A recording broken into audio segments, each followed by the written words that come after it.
Just the facts, ma'am. And welcome to our guest for Just the Facts, Steve Connally. Steve has a degree in political science from Cal State Long Beach, which sounds like a pretty part of any part of the United States. He resides in Southern California, where he teaches and coaches baseball, and he's a big baseball fanatic. And his blog, I think, primarily caught our attention, called Steve Connally's Brain. And he also has a book out called The God Bet. So we're going to talk about all those things. And let's start off. Tell us about your open letter to the commissioner of baseball. As a big baseball fan, when Commissioner Manfred announced that they were moving the All-Star game from Atlanta because of the so-called voter suppression laws, which are basically just voter ID laws, it really upset me because it puts us in a tough position as baseball fans.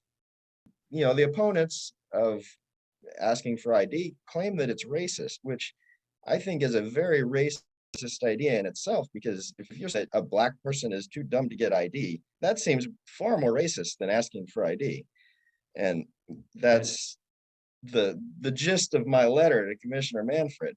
And it's interesting because when you do polls, and I saw a poll recently that said that both black and white voters support voter ID, that this concept that somehow requiring ID is racist is just bogus. It's not statistically supported by it.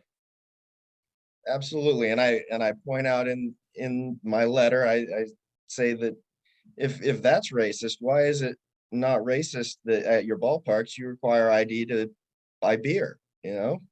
And California, I understand, has delayed the recall of your clown governor because they're verifying every one of 2 million signatures.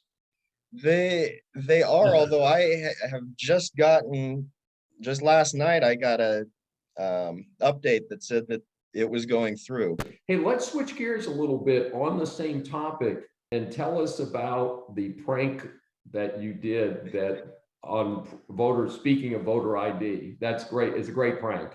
I had this idea because I was talking to my dad, and I mean, I was a big Trump supporter. And I was upset because I think, honestly, you can't tell for sure, but I think that the election was stolen because there were so many states where he was far ahead on election night, and then it swung the other way. And the explanation they gave this time is because they were counting all these mail-in ballots, which told my dad a mail-in ballot is anonymous. You know, anybody could fill it out, anybody could send it in. To pull a little prank on my dad, I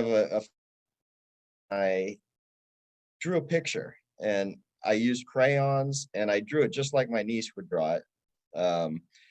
And I stuck it in the mail, and I was hoping that he'd get it and assume that she had made the picture, you know, because that's what the media and the election officials are expecting us to do.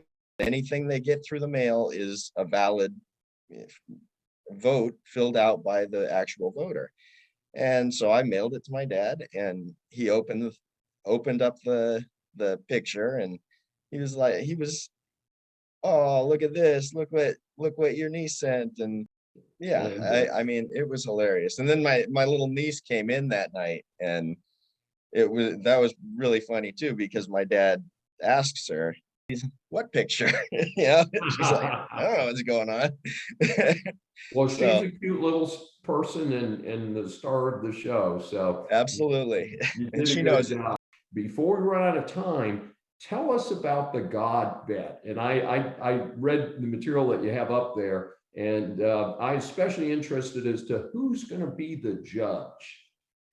Well, the God Bet is a book. I actually have my copy right here. The God Bet. And it's $1 million wager that God is a Republican. And as we know from the Bible, there will be treasures in heaven. So there are things of value from that verse in Matthew we know there are things of value. So my bet is $1 million of whatever the equivalent treasures in heaven are, that God is a Republican. The only way we can find out is by asking the source when we get there. So it will have to come straight from God, which side he wanted us to be on. And I think it's pretty obvious because, as I point out in my book, on every issue, God is on the Republican side of the policy. Well, it seems hard to argue about that when it does seem that the most movement that is out there certainly seems very anti-religious. And of course, a lot of states, you could have massage parlors and liquor stores open, but they had to limit attendance at church. I'm never really was quite clear on that one. Yeah, I actually started going to a church 45 minutes from me just because they shunned the laws and stayed open. And actually, I think they closed down for a week or two, and they said, "What? This is not right." And they opened back up, and so I've been going 45 minutes every day or every Sunday for church. So That is it's crazy. That is something else. And I understand, though, that several churches or groups have taken these restrictions to court. And it sounds like the courts have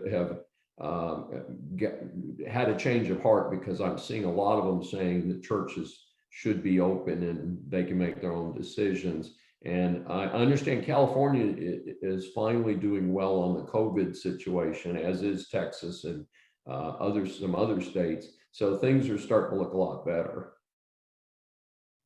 Yeah, I have a lot of stuff about COVID on Steve Connally's brain. I actually had one of my articles published in the American Spectator, basically making fun of the hysteria over COVID. Most of the problems have been caused by the government response. Well, it is a very troubling, incredible waste of government money. And the part earlier in this program, I talked about people being paid not to work.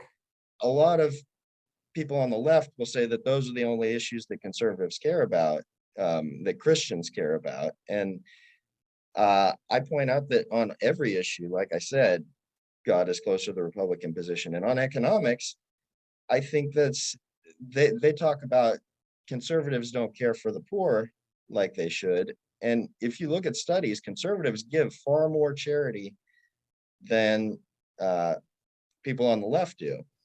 And that's how you measure care for the poor. It's not, the left measures it by taxation, by, they think that they are caring because they want to tax that guy over there to pay money to the poor people. And that's not charitable. That's not loving. That's, you want to take and give it to somebody else. That's actually, as I point out in my book, I have a section called the left's hatred of tenths.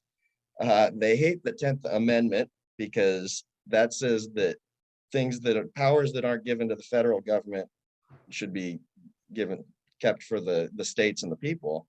And things like abortion are not in the Constitution. And they want that to be federally mandated. They don't like taking power from the federal government, but they also hate the 10th commandment, which is thou shalt not covet. And their entire is on wanting to take from somebody else. And how can you not say that is, against what God would want? Their entire economic policy is about covetousness. Yeah, that's interesting. Very interesting way to present it. And like I said on an earlier segment, we talk about the massive power grab that's going on right now from the Marxist movement. I hate to hear it called progressive, because the original progressive was Teddy Roosevelt. And I don't think these guys have anything in common with Teddy Roosevelt, maybe more in common with Franklin Roosevelt, FDR. but it's pretty tough. Steve, we're out of time for this segment today, but it has been wonderful to meet you. I wish you a good recovery from the fire you experienced. And as you know, we've been there. And I want to thank our audience today, and join us again for another episode of Saving America.